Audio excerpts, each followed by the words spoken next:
Let me tell you about my favorite book of 2018, Trigger Warning by William Johnstone, with J.A. Johnstone. Yeah, the same title that wasn't clever or timely when Neil Gaiman used it 3 years ago.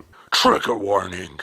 There are no safe spaces. Political correctness won't save you. It's the story of Jake Rivers, a former army ranger who goes to an elite college and finds it overrun by the PC police. Jake is not triggered by microaggressions. He is not outraged by male privilege and cisgender bathrooms. He does not need a safe space. What Jake needs is an education.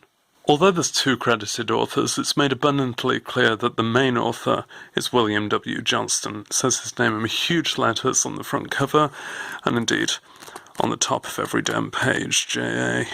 doesn't get a mention here.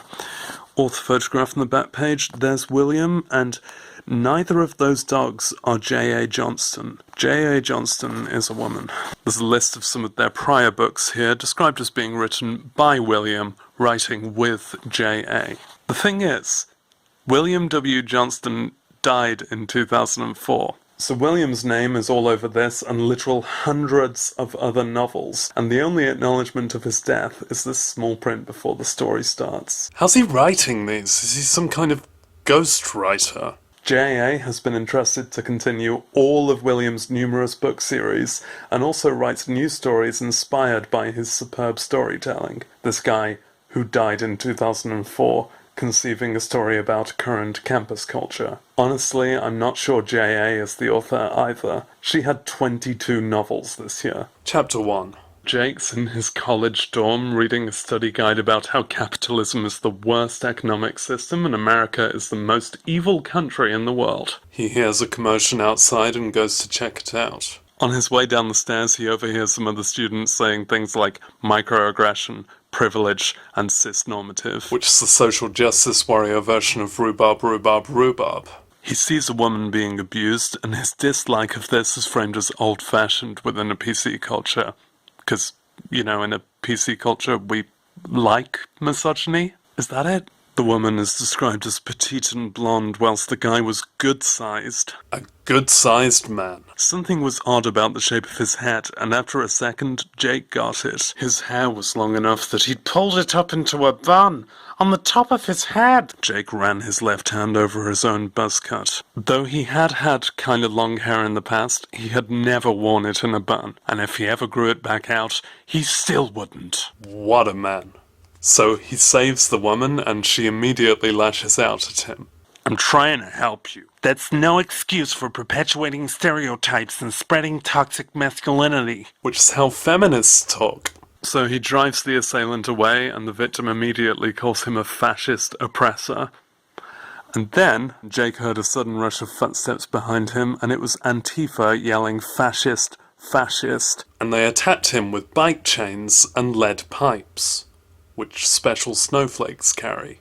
The fight scene is hilariously aggrandizing for Jake. I like this bit where he chooses not to break someone's neck, because they didn't deserve to die for being stupid enough to believe the pack of lies they have been fed by the media. What a man.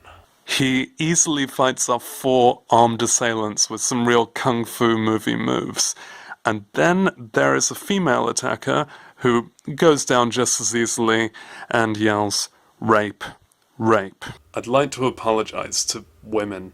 A crowd had formed and was yelling things like toxic, toxic. You know, just the adjective. And Nazi, Nazi. So at least someone was rooting for Jake. Jake compares this to his army days in the Middle East, where the baddies sawed a journalist's head off and forced a child to be a suicide bomber. Like the liberals are doing! And there's a lovely little Inigo Montoya reference here.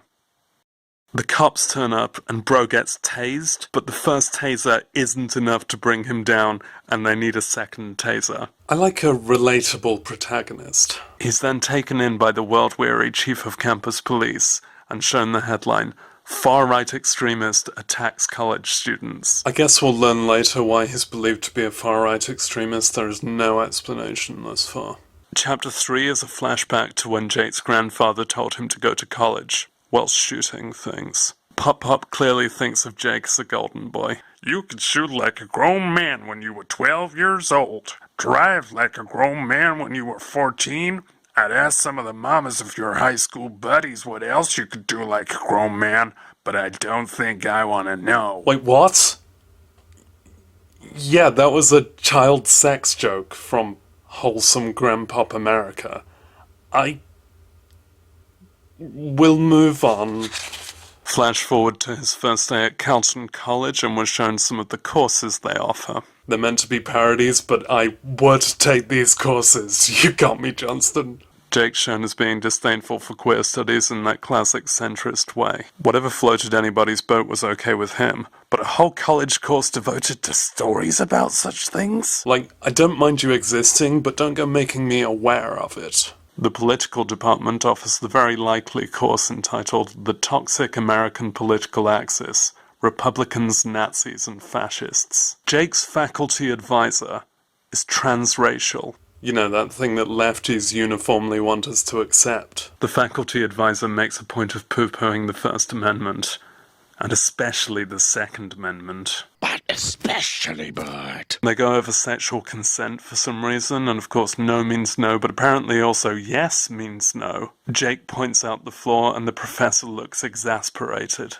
You might have noticed there was already an extended acronym joke on the previous page, and now they've already taken it further. It is, of course, now lesbian, gay, lesbian, bi, demisexual, transracial, transporter, intersex, queer, questioning, asexual, Australian, Planned Parenthood. And now we flash back forward to the office of the police chief, who admits that all the students are special little snowflakes. On leaving the police chief's office, Jake is immediately once again assaulted by hooded figures who call him a Nazi. It's one of those days, isn't it?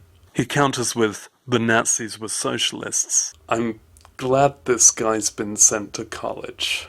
This page describes some amazing martial arts feat. So first he takes down two guys with one blow, like a fucking hero, and then, in a continuation of the same move, Jake launched himself off the sidewalk, hit the grass, somersaulted over, and came up on his feet again. What a man.